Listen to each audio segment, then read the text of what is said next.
Hoje, no Olhos nos Olhos, recebemos um homem que viveu inteiramente para servir. Um pastor de coração doce e fé inabalável. Um amigo que esteve sempre onde havia alguém a precisar de ajuda, fosse para pregar, ouvir, consolar ou até carregar os sacos de compras dos vizinhos do prédio.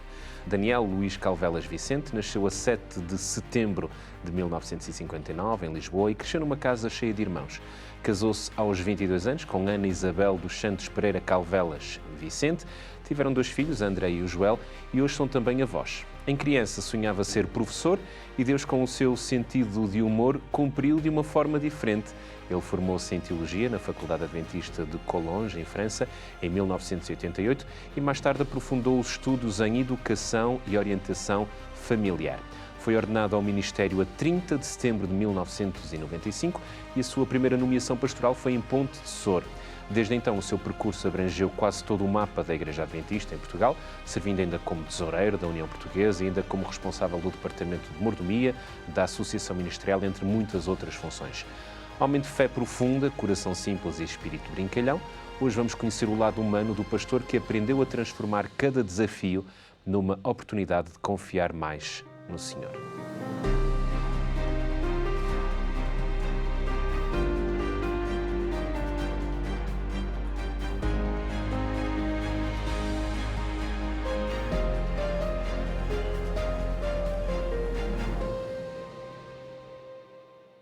Pastor Daniel Vicente, Olá.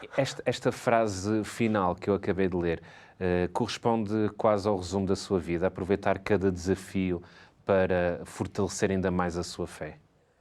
Sim, cada desafio, cada prova que veio à minha vida ou que eu tive de enfrentar, significou sempre um desafio que eu tinha de ultrapassar e até uma forma de eu compreender o quanto Deus está ao meu lado mesmo nos momentos difíceis de alguma prova ou de algum desafio, sim. No final de cada desafio foi sentindo a presença de Deus mais perto? Mais perto e os desafios seguintes tornavam-se já quase que não eram desafios, já faziam parte, já faziam parte da vida. Pastor Daniel, vamos começar por falar um pouco na sua infância. Temos uma imagem do Pastor Daniel ainda bem pequeno, temos aqui uma fotografia muito curiosa, em que o Pastor Daniel aqui teria quantos anos? Aqui tinha 5 anos. 5 anos. 5 anos. Olha o que vocês conseguiram. E cresceu numa família muito numerosa, não é? É verdade, é verdade. Temos aqui... Estes são os seus irmãos? São os meus irmãos, exatamente. Era assim que nós íamos para a praia. Com o meu pai. Numa mota? Exatamente. A minha irmã mais nova, que está ali à frente, sentada, quando íamos para a praia, ali era o lugar do meu pai. Ela ficava de pé, portanto, ali à frente, não é? De pé. E então a irmã do Pastor Daniel ia à frente, o seu pai ia sentado a dirigir a moto? Eu ia atrás do meu pai, agarrado ao colo do meu irmão do meio, o meu irmão ao colo da minha irmã mais velha e o meu irmão mais velho atrás, portanto, naquilo que era o pneu suplente da Todos moto. sem capacete? Não? Todos sem capacete, exceto o meu pai. Não, o meu pai também não. Agora estou a lembrar. Nesses percursos de férias, porque estes eram os percursos de férias. Ele não fazia isto, por exemplo, na cidade. Fazia isto na zona onde nós íamos, portanto, fazíamos férias. Onde é que passavam as férias?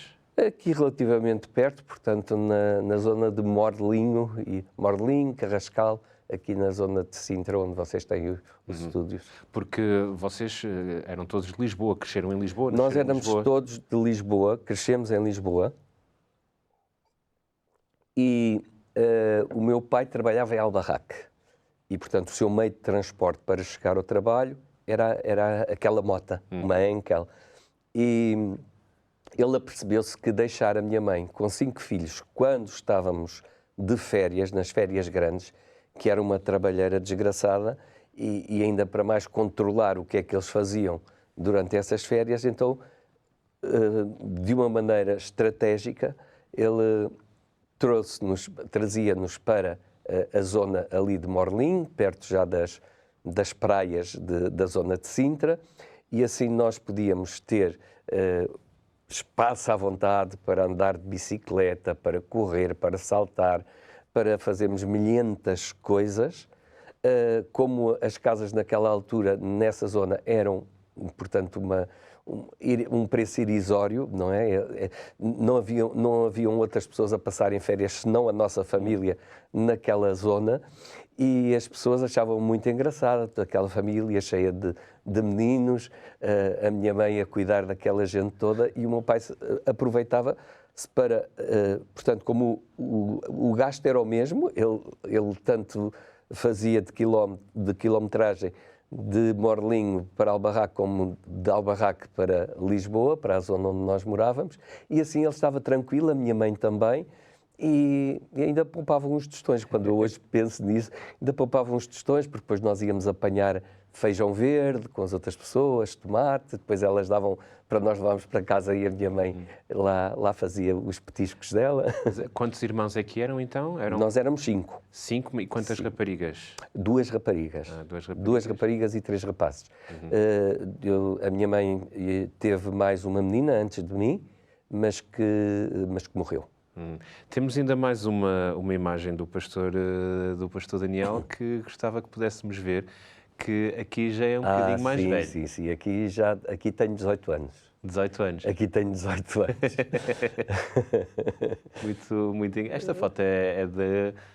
Recorda-se o porquê de ter tirado a foto? Deve ter sido por algum passo? Alguma coisa? Por acaso ali não foi, não. É porque eu não tinha assim nenhuma fotografia de fotógrafo, não é? Que não fossem aquelas de passe. E não sei porquê decidi tirar uma foto assim de... E que recordações é que tem da sua infância? Presumo que era muito movimentada, as idades eram mais ou menos próximas. Sim, eu era um traquinas, eu era muito movimentado. Hiperativo. Penso que era hiperativo. Realmente, se fosse hoje, já me tinham diagnosticado como hiperativo. Os meus irmãos, que nasceram antes de mim, portanto, a minha mãe, como eram quase de 2 em 2 anos tinha uma criança, então os 3 primeiros foram criados num parquezinho que era um parque de madeira, semelhante ao que era uma cama de bebé de madeira, só que não tinha fundo, não é?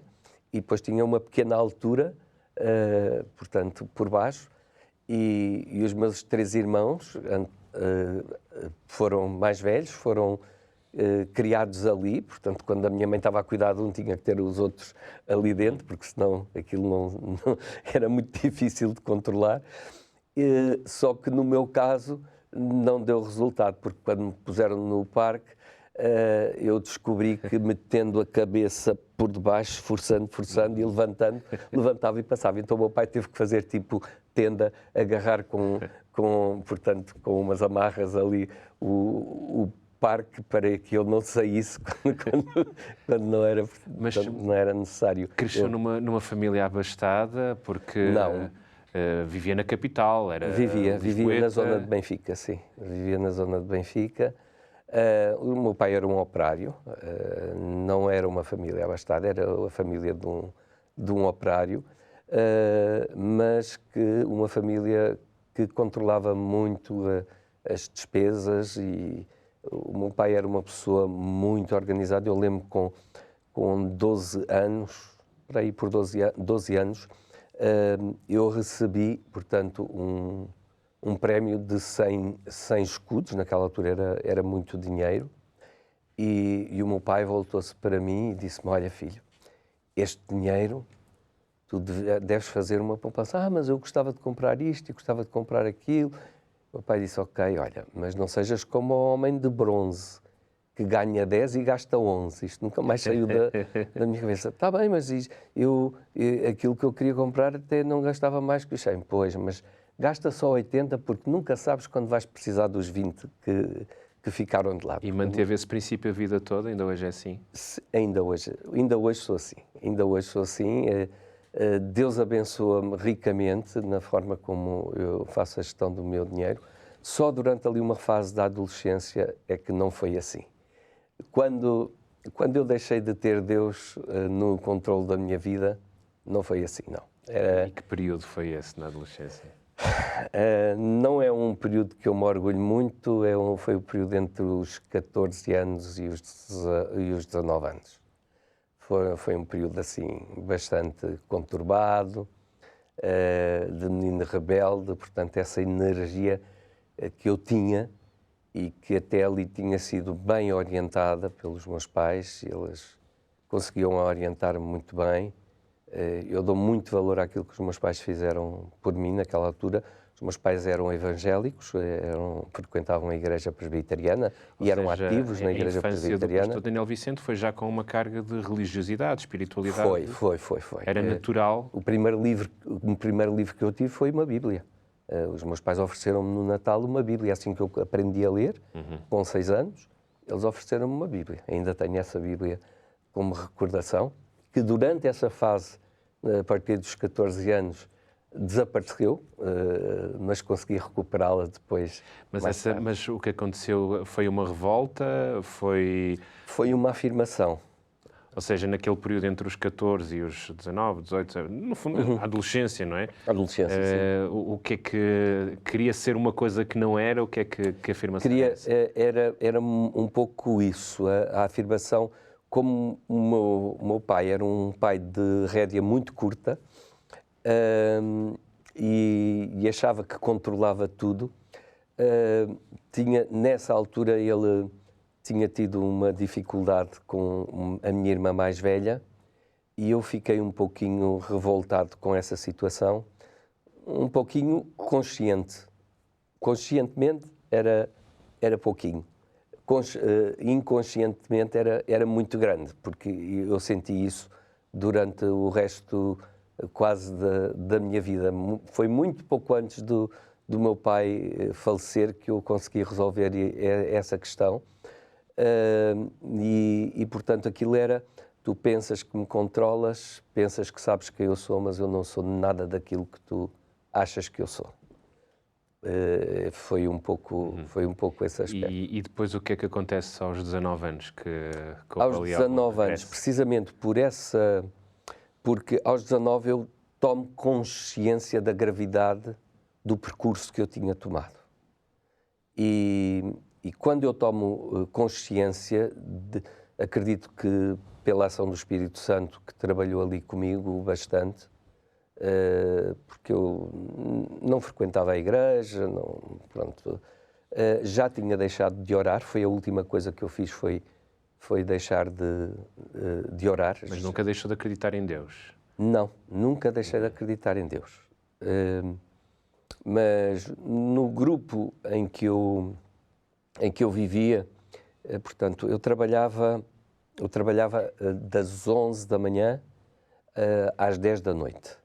E era muito fácil, portanto, eu encontrar amigos que eram os amigos da noite. E a noite, por mais que se goste da noite, eu não digo que era infeliz na noite, não, eu fazia, só que não me orgulho nada de todas as palermices que a noite traz. A noite traz muita coisa negativa. Eu simplesmente não gosto gosto de relembrar de onde Deus me retirou. Não gosto de falar do controlo que Satanás teve sobre a minha vida nesse tempo. Há pessoas que às vezes testemunham e dizem, eu penso que não, porque recordar é viver, e recordar também aquilo que o inimigo fez por mim, só fez em mim e de mim, só faz com que eu dei publicidade àquilo que ele fez. Isso é o que eu não quero mais, porque dei muita publicidade a esse cavalheiro e não quero mais dar-lhe publicidade. Mas então, a parte que interessa é mesmo o que aconteceu aos 19 anos. Aos 19 Essa anos. tomada de consciência de que estava em caminhos que não deveria continuar, acontece como? Primeiro foi com um do grupo, daqueles amigos da noite, que até aquele em que eu tinha mais confiança, que eu me voltei para ele e disse: se algum dia nós temos que dar contas a Deus, porque eu sabia, ele também era religioso, mas não deixava de fazer os disparates também que todos nós fazíamos, Se algum dia Deus nos pede contas por isto que nós estamos a fazer, epá, o que é que vai ser de nós? E ele voltou-se para mim e disse assim, epá, deixa-te lá disso, se Deus tiver que pedir contas, não vês a quantidade de pessoas que faz o mesmo que nós? Deixa estar, não te preocupes com isso. Isso aliviou a minha consciência durante algum tempo, mas de repente eu começo a pensar, algum dia alguém da minha família vai descobrir tudo isto vai ser descoberto, isto não vai acontecer, seja por que razão for, isto vai vir a lume, a verdade acaba por vir sempre ao de cima e a mentira tem perna curta. E pronto, eu aí fiquei a pensar e de repente esse amigo fez uma daquelas que nenhum amigo faz a um amigo. Foi uma traição muito grande, eu podia ter ficado muito mal com a situação, deixou-me pendurado, como se costuma dizer, e eu disse, então, mas eu andei atrás desta escumalha a fazer estas barbaridades todas, a pensar, a construir coisas que não lembra ao inimigo. Quer dizer, e agora, quer dizer, estou aqui e vou dar um pontapé nesta gente toda, mas também não me vou salvar. Eu não me vou salvar, porque eu sabia que estava a fazer errado. É verdade que ultimamente aquilo já fazia parte da minha vida. Mas de alguma forma Deus ainda o chamava, porque Sim. não estava completamente afastado para ainda ter estas consciências. Sim. Chamou-lhe consciência, mas no fundo era Só Deus. que eu, quando sentia necessidade de falar com Deus, eu dizia uma coisa, apesar de não estar a orar, às vezes tinha uns momentos em que eu orava, mas era um orar de uma maneira que eu hoje percebo que era a tentar-me desculpar. Eu dizia, oh meu Deus, e quando eu dizia, oh meu Deus, era o Deus que me aceitava como eu era. E realmente Ele aceita-nos como nós estamos, mas para nos retirar daquilo. Mas para mim era o Deus que era capaz portanto, de aguentar-me a si mesmo e de me ajudar mesmo assim. Mas então afastou-se completamente deste grupo de amigos? Naquela altura, não logo. O que pensei passei toda uma noite é uma fase muito triste, passei toda uma noite a pensar como é que eu ia acabar com a minha vida. Com 19 anos? Com 19 anos. Porque disse, os meus pais não podem saber disto. Eu agora, como estou, estava desorientado, estava a entrar como numa depressão, talvez, e comecei a pensar que a melhor solução era acabar com a minha vida. Já que tinha que ir parar ao inferno, naquela que era a minha perspectiva, mais valia acabar já, porque Deus, é verdade que Deus salva, Cristo salva, mas eu estava a fazer isso conscientemente e tinha estragado a vida de algumas pessoas e conscientemente, e até me ria com isso às vezes, e portanto não podia ser, tinha ido por outros caminhos que não interessavam a ninguém, e eu pensei, bom, se os meus pais sabem disto, isto é terrível, isto é uma coisa terrível, então eu tenho que acabar com a minha vida. Hoje eu acredito que Satanás estava ali numa luta, era uma luta constante entre o bem e o mal. E era Deus por um lado e Satanás por outro. A ver a quem é que eu obedecia. E isso tem-me sido útil até porque já estive em contacto com alguns suicidas e por o raciocínio que eu tive naquela altura, eu percebo que aquela pessoa vai mesmo fazer aquilo se Deus não intervier para o libertar dessa situação. E no seu caso, como é que veio essa intervenção divina, que no fundo essa luta constante entre o bem e o mal, que agora percebe que era isso que estava em causa, quando é que acontece Eu esse tinha resgate? decidido, num determinado dia, como eu disse, eu trabalhava até às 11 da noite, em vez de ir para a Borga, portanto, eu iria descer do externato onde trabalhava até à estação do Recio. O externato ficava ali na Brancamp, justamente em frente ao terreno que a Igreja Adventista em Portugal tinha, primeiramente, pensado construir a sua primeira igreja, ali na bifurcação da Alves Cabral e Brancamp. Então eu iria descer a pé até ao Recio, apanhar o último comboio e portanto, naquele tempo, os comboios no lugar onde ia a cabine do condutor do comboio tinha não, era um vagão, portanto, mas era na mesma carruagem, onde levavam mercadorias e assim, mas à noite já não estava em uso e que tinha uma porta que se abria manualmente, não era preciso ser não era automática, abria-se. Eu ia viajar nesse espaço e quando o comboio fosse a toda a velocidade no túnel, eu ia-me projetar contra a parede do túnel e infelizmente já tinha visto alguém fazer isso e portanto aquilo era mesmo trigo limpo. Já tomou mesmo essa decisão que iria fazer isso? Nesse mesmo dia fiz a minha vida normal. Não se despediu de ninguém? Não me despedi de ninguém, porque a minha intenção era que os meus pais, quer dizer, uma doidice dos 19 anos, pronto, pelo menos dormem bem esta noite. Quer dizer, isto não tem sentido absolutamente nenhum, não é? Mas naquela altura fez todo o sentido, porque todas as outras coisas que eu pensei, eu arranjava sempre uma coisa para não praticar aquilo, não, porque depois vão-me levar para o hospital, podem me ver a definhar e, portanto, vão-me levar ao hospital. Não queria fazer sofrer ninguém. Não queria fazer que, portanto, fosse um ato consumado, não fosse, e que ninguém me tivesse que perguntar porquê de eu ter cometido aquele ato. Portanto, saí, portanto, estava no meu trabalho, nesse externato, eu dava aulas de manhã, e portanto, da parte da noite, portanto, tarde-noite, prestava serviços na secretaria do externato e veio um jovem adventista, portanto, fazer um telefonema, na altura em que ainda não tínhamos o telemóvel, pediu para fazer um telefonema, ele fez o telefonema e quando ele estava a fazer o telefonema, ele disse uma coisa que eu ouvi, era normal, aquilo era ali mesmo, não havia grande privacidade.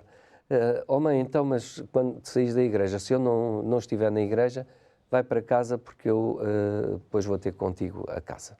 Quando ele desligou o telefone, eu disse, tu não és católico, pois não, porque à quarta-feira à noite, portanto, não podia ser uma missa católica. Não, eu sou adventista sétimo dia. E eu disse, olha, eu também sou evangélico, mas tenho andado um bocado arredado das coisas de Deus. Olha, podíamos falar um pouquinho, disse-me ele. Podíamos falar um bocadinho. E eu disse, olha, hoje não estou interessado, porque tinha já estava com aquela ideia. Mas a que horas é que sais? Sai às 11, mas não, eu hoje vou logo para casa. Bom, quando eu saí às 11 horas, ele estava lá. E não me perguntes porquê, nem porque não.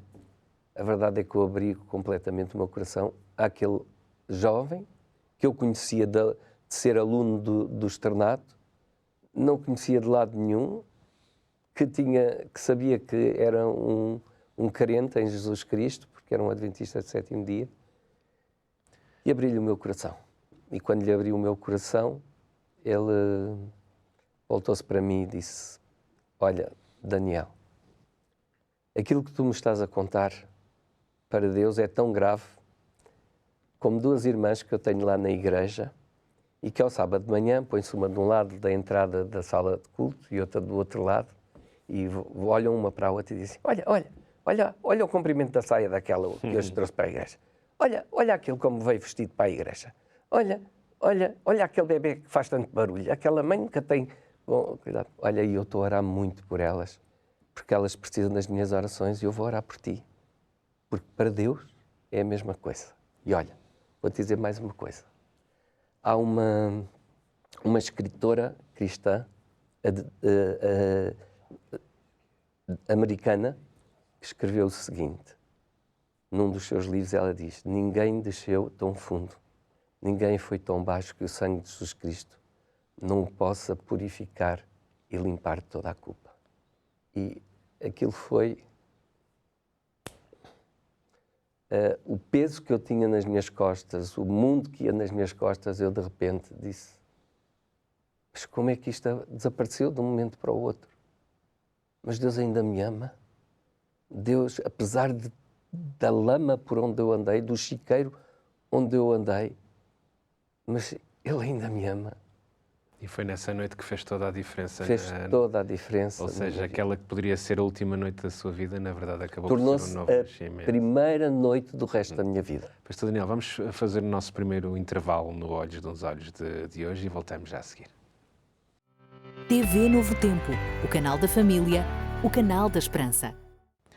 Segunda parte do programa Olhos nos Olhos, com o pastor Daniel Vicente, onde estamos aqui, no fundo, a contar talvez aquela que foi a noite mais dramática ou das mais dramáticas da vida do pastor Daniel. A mais dramática não foi, mas foi, eu acho uma que das mais difíceis. Foi difícil, foi uma noite difícil, mas foi uma noite em que eu decidi que queria mesmo estar com Jesus. E quando cheguei a casa, a primeira coisa que eu fiz foi procurar numa casa de crentes. Encontrou-se uma Bíblia, não encontrei a minha, mas encontrei um Novo Testamento, abri esse Novo Testamento e os meus olhos pousaram sobre o versículo que ainda hoje é o meu versículo favorito. Porque Deus enviou o seu Filho ao mundo, não para que condenasse o mundo, mas para que o mundo fosse salvo por ele. Aí eu senti a minha salvação, realmente.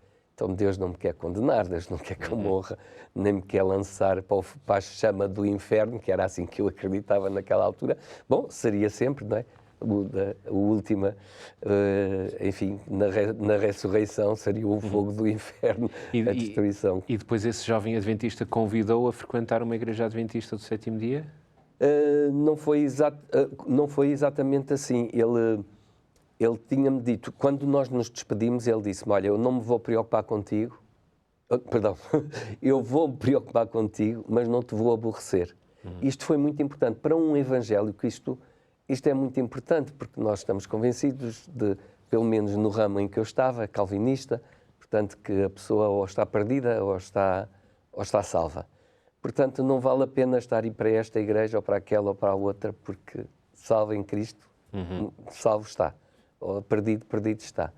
Mas ele foi muito sábio, disse-me que não me ia incomodar e passado 4 dias encontrei-me com ele, porque parecia que a minha oração não passava do teto, eu queria orar com ele. Orei com ele e quando orei com ele, eu abri o meu coração, mas para Cristo, já não para esse jovem, que era o Emanuel Raposo, tu possivelmente conheces, mas para Deus mesmo, depois da oração dele, foi maravilhoso. Eu senti-me liberto, completamente liberto, e perguntei-lhe: então, e agora o que é que eu faço? Ele disse: agora, o que é que tu fazes? Olha, quando é que foi a última vez e o último lugar onde tu te encontraste com Jesus? Sem ser este momento agora aqui. Foi lá na igreja que os meus pais frequentavam, que eu frequentava. Então vai-te encontrar lá com ele outra vez. E eu fui. Só que quando eu fui muito bem recebido, receberam-me extraordinariamente bem, era um domingo de Santa Ceia, e quando o pastor estava a partir o pão, e eu tinha decidido participar na Santa Ceia, eu ouvi uma voz igualzinha à minha, a dizer: não é aqui. E eu percebi que era a voz de Deus. Disse: Senhor, se não é aqui, fechei os olhos, Senhor, se não é aqui, diz-me, porque eu já errei tanto, eu não quero errar mais, eu quero estar contigo. Então, quando cheguei na segunda-feira, junto do Emanuel, ele voltou-se para mim e disse: então, como é que foi? Disse: olha, foi bom, foi muito agradável, fui muito bem recebido. Olha, mas olha, tu tinhas-me dito que um dia gostavas de ir à minha igreja, antes de tu ires à minha igreja, eu quero ir à tua. Está bem, ok. Disse-me onde era, eu fui, a pregação era sobre o filho pródigo, e só aí já foi, mas a confirmação foi com um hino, o hino final era o hino Volta ao Lar. Aquilo era a história da minha vida. Lamento haver ferido a lei, ó Deus, volta ao lar. Caminhos maus, sem fé trilhei, ó Deus, volta ao lar. Lamento haver ferido a lei, ó Deus, volta ao lar. Volta ao lar, volta ao lar. E depois esta frase, não há mais lidar. Ou seja, não havia que procurar mais lado nenhum, era ali. Eu chorava que nem uma Madalena arrependida, com duas jovens, uma de um lado, outra do outro. E eu com uma vergonha, com os meus 19 anos, com o grande homem dos 19 anos, não é? Ali a chorar à frente, com duas raparigas, eu a tentar controlar-me sem conseguir. E quando terminou aquele hino, eu disse, ok, se é aqui, Senhor, eu não sei o que é que esta igreja acredita, não sei porque é que tu me estás a dizer que é aqui. Ok, mas tu dizes que é aqui. Foi o primeiro sábado de todos os sábados até hoje. Não houve nenhum processo de convencimento, nem nada. Foi Deus diretamente que Deus falou. Deus já me tinha dito que era ali e era ali. Claro que eu depois percebi, pela doutrina, por estudos que fui fazendo, percebi que realmente, porque é que era ali. Depois o pastor casa, não é? Temos uma imagem do casamento do pastor Daniel Vicente, também para mostrar. Este dia foi em 1981. 1981, exatamente. Em 1981, que casa com a Ana Isabel, não é? Já lá vão 44 anos, Exatamente, por volta disso. exatamente. Constituem uma família. Em que momento é que decidiram estudar para a França? Foi mais tarde? Sim, foi no segundo ano de casados, não. Ora bem, portanto, sim, foi no segundo ano de casados. Segundo ano de casados, eu assisti a uma semana de oração de jovens, feita pelo falecido pastor Juvenal Gomes, em que ele, no final da sua exposição, foi durante a semana, não foi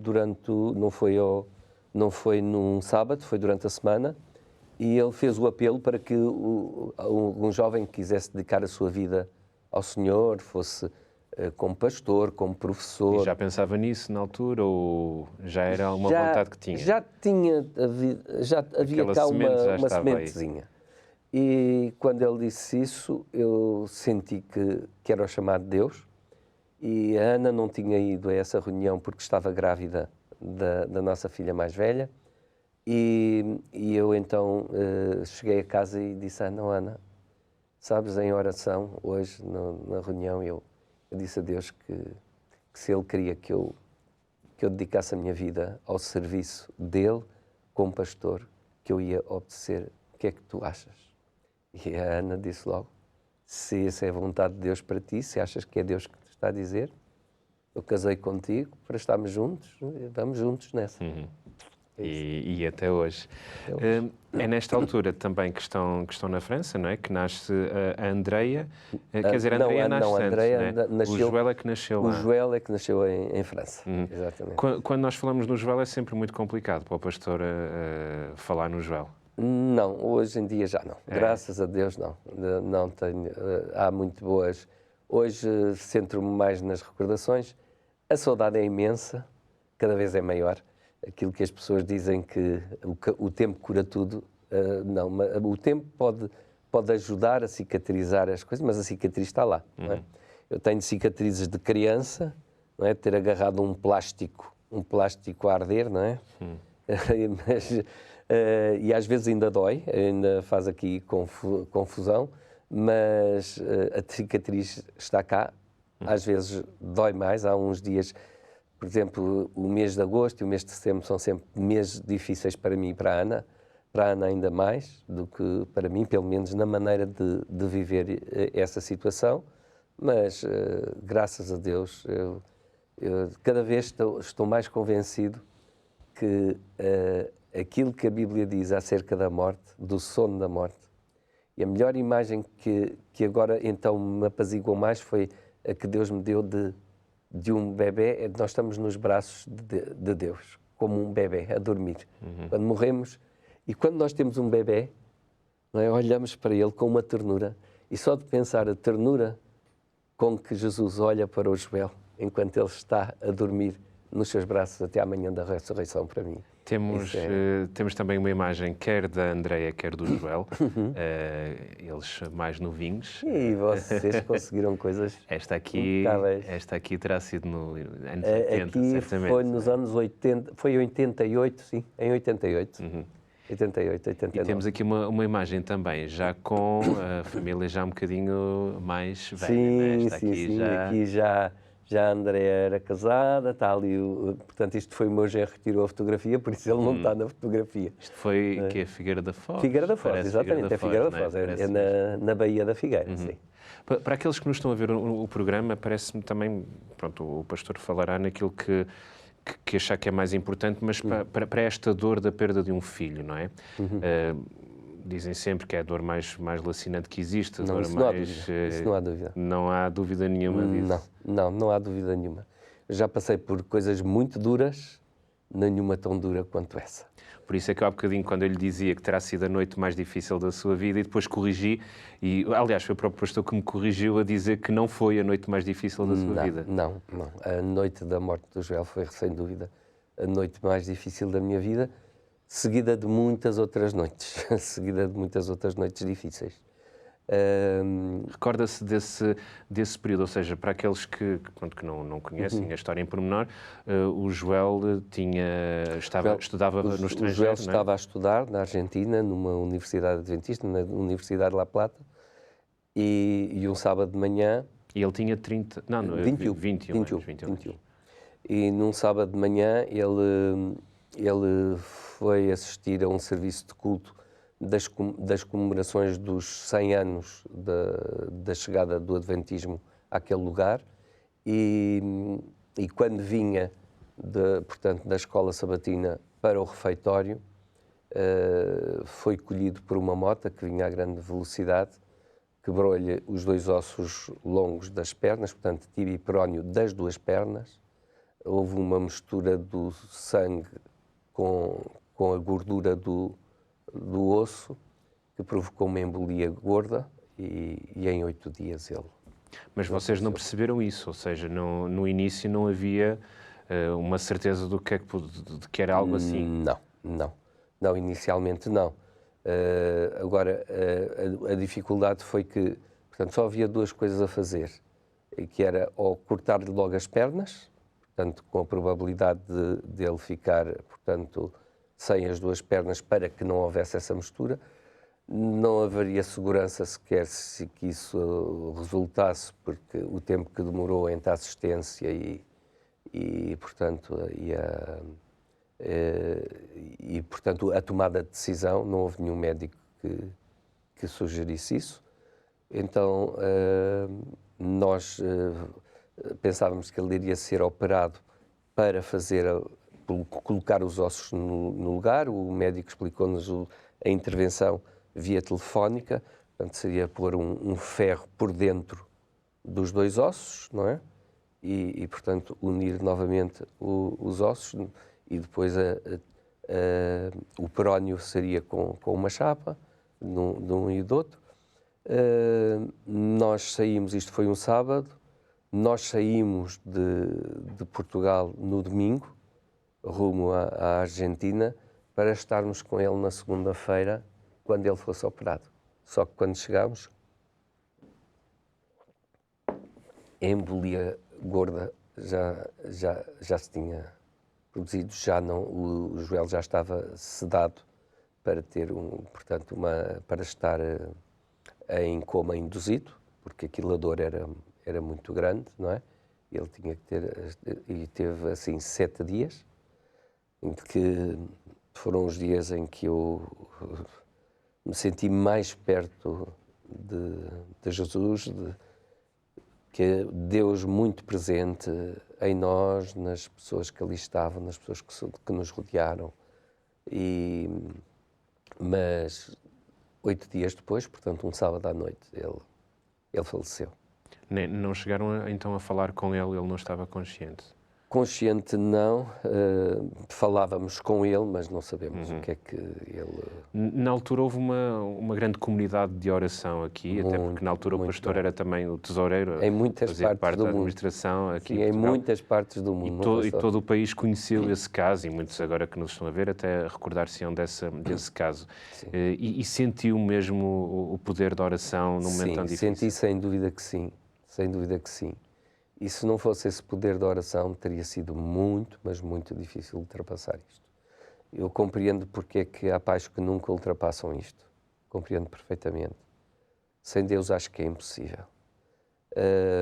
Há pouquinho tu dizias que alguém diz que é a dor maior. E eu acredito que sim. Repara que ainda ninguém descobriu ou inventou um nome para um pai que perde um filho. Um filho que perde o pai é órfão, um marido que perde a mulher é viúvo ou é viúva, porque nenhum de nós deseja que isto volte a acontecer. Mesmo o primeiro sentimento que temos, quando começamos a ficar mais conscientes do que se passou, é isto não vai acontecer a mais ninguém, não pode acontecer a mais ninguém. Isto é tão duro que não pode acontecer a mais ninguém. Oh Deus, não permitas que isto aconteça a mais ninguém.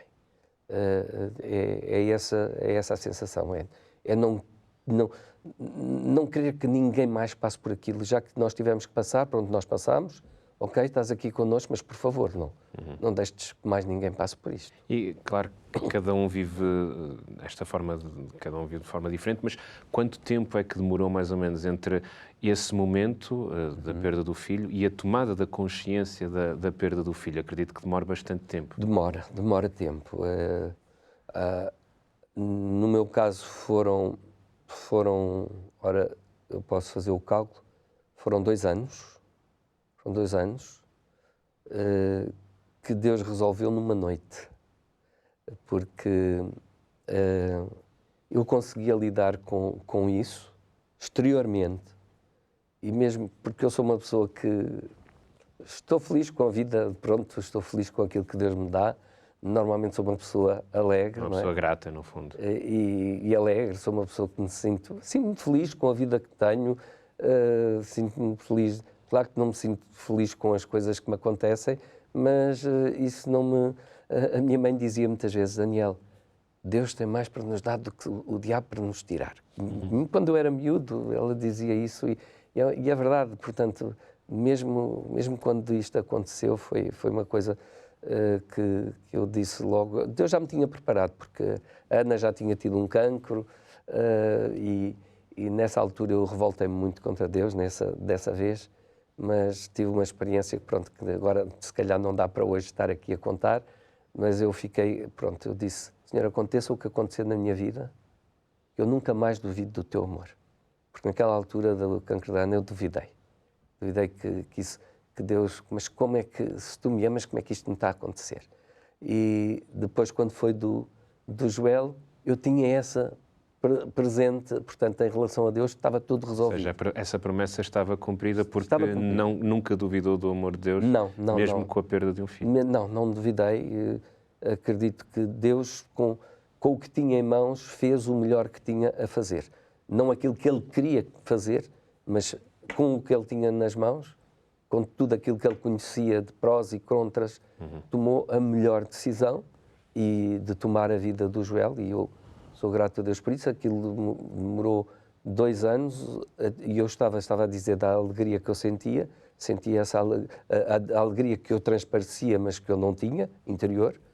E um colega meu, um dia numa convenção, antes de nos irmos deitar, disse, Daniel, tu és um exemplo para nós, tu estás bem, aconteceu o que aconteceu e tu estás bem. Eu não tive coragem para dizer nada, mas eu saí dali e ainda me senti mais triste do que estava. Por isso... Destroçou mais esse comentário. Destroçou-me mais do que me ajudou. E ele pensava que era um elogio, mas na verdade estava a destroçar. E eu cheguei ao meu quarto, os meus colegas já estavam a dormir no quarto, lembro-me perfeitamente. Ajoelhei-me, era um quarto, estavam 4 colegas, já estavam todos a dormir. Eu ajoelhei-me e disse, Senhor, olha, eu não quero morrer. mas se tu não me tiras esta tristeza e não me dás novamente a alegria desde que eu me encontrei contigo, essa alegria que eu tenho sentido desde que me encontrei contigo, Senhor, eu não tirei a vida naquela altura, mas eu vou morrer de tristeza. Porque a tristeza era tão profunda, consumia, era uma tristeza que tomava conta da minha alma, tomava conta do meu todo. E a verdade é que eu acordei no outro dia de manhã com a mesma alegria e, portanto, não feliz por ter perdido um filho, mas com a alegria de Cristo Jesus me amar como me ama. Apesar de tudo, apesar de quem eu sou, dele me amar como me ama. Pastor Daniel, vamos para o nosso último intervalo e já voltamos. TV Novo Tempo, o canal da família, o canal da esperança. Terceira e última parte do programa Olhos nos Olhos com o pastor Daniel Vicente, Daniel Luís Calvelas Vicente, onde estamos a falar um pouco sobre, enfim, é pouco tempo para falar sobre uma vida, naturalmente, mas percorremos aqui alguns dos momentos que marcaram mais a sua vida, não é? Já nos explicou um pouco como é que é manter alegria no meio de tanto sofrimento. Sente que teve uma vida muito sofrida, ou seja, falou que a sua esposa Ana teve um cancro, depois a perda de um filho, o próprio pastor também teve algumas dificuldades ao nível de saúde. Sim. Como chegar a esta idade que tem, mantendo ainda esta boa disposição? No fundo era aquilo que o outro pastor, que o pastor colega que lhe dizia, que tu estás sempre bem disposto, mas a verdade é que genuinamente o pastor... Sim, não é artificial, não ando aqui a fazer carril, sim. Não, é porque eu... é-me inerente, essa alegria é-me inerente. Pronto, é um dom que Deus me deu e que eu gosto de aproveitar esse dom, porque sinto realmente alegria em Cristo Jesus. Em Cristo Jesus eu sinto a alegria. E como é que isso se transmite no trabalho pastoral? Ou seja, nós já vimos que o pastor Daniel esteve em várias igrejas, enfim, tem um ministério pastoral de várias décadas, esteve também com grandes responsabilidades a nível nacional. Como é que consegue fazer toda esta gestão de ser pastor, de todas as dificuldades pessoais que passou? Sobretudo sendo procurando ser o mais genuíno possível com a ajuda de Deus e portanto, quando estás diante de alguém, portanto, perceber o outro, entender o outro e procurar dar-lhe o lado mais positivo, como da mesma maneira que tu o consegues para a tua vida, com a graça de Deus, tentares transmitir, pois tu recebeste isso para ti, então tentar fazer isso para o outro. Há pouquinho na conversa inicial que nós tivemos, antes de estarmos a gravar, eu falava-te de que já me tinha ajudado muito, enfim, não sei se foi com gravação, se foi no início, já não me lembro, mas que me tem ajudado em pessoas que estão à beira do suicídio. E as pessoas que estavam nessas condições, agora estou-me a lembrar concretamente de duas, graças a Deus ainda estão connosco. Hoje estão connosco e é que nos dá uma vontade de viver. Nunca mais tal coisa me passou pela cabeça. É que nunca mais. Quando nós descobrimos o quanto Deus nos ama e que, no fundo, é quase como uma traição não aproveitar aquilo que Deus nos dá. E a última coisa que eu gostaria era trair a Jesus, aquele que me dá a vida, que me dá a capacidade de eu poder desfrutar num mundo que não é fácil. O pastor Daniel batizou muita gente, salvou muita gente, este salvou de uma vida sem esperança, teve uma intervenção direta em milhares de pessoas, por dezenas de igrejas, e tem uma experiência de vida, como nós já vimos, que passou de estar à beira de um suicídio para tanto sofrimento. Para quem nos está a ver agora e que olha para a vida do pastor e sente-se inspirado pela forma como está aqui hoje e como está a partilhar a sua história, mas eventualmente essa pessoa está mesmo naquela parte mais a pensar, é hoje que eu vou contra a parede num comboio. Para essa pessoa, o que é que, se pudesse falar pessoalmente, o que é que lhe poderia dizer para quem nos está a ver? Eu diria que ele olhasse para alguém que já morreu por nós, que olhasse para Jesus na cruz, olhasse claramente para Jesus na cruz, aquilo que ele fez por ele na cruz, e estar diante dessa situação e dizer que o sacrifício que Jesus fez na cruz não serviu para nada para ele, foi para todos menos para ele, para essa pessoa, é realmente trair aquele que fez tudo para que todos nós sejamos salvos.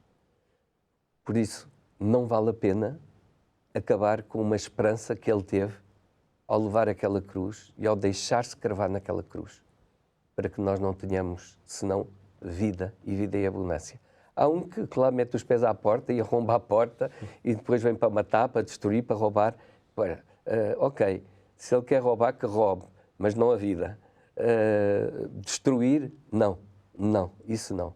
Ter a certeza que Jesus não quer a sua destruição, quer a sua vida abundante, e vale a pena. Esta vida abundante vale a pena.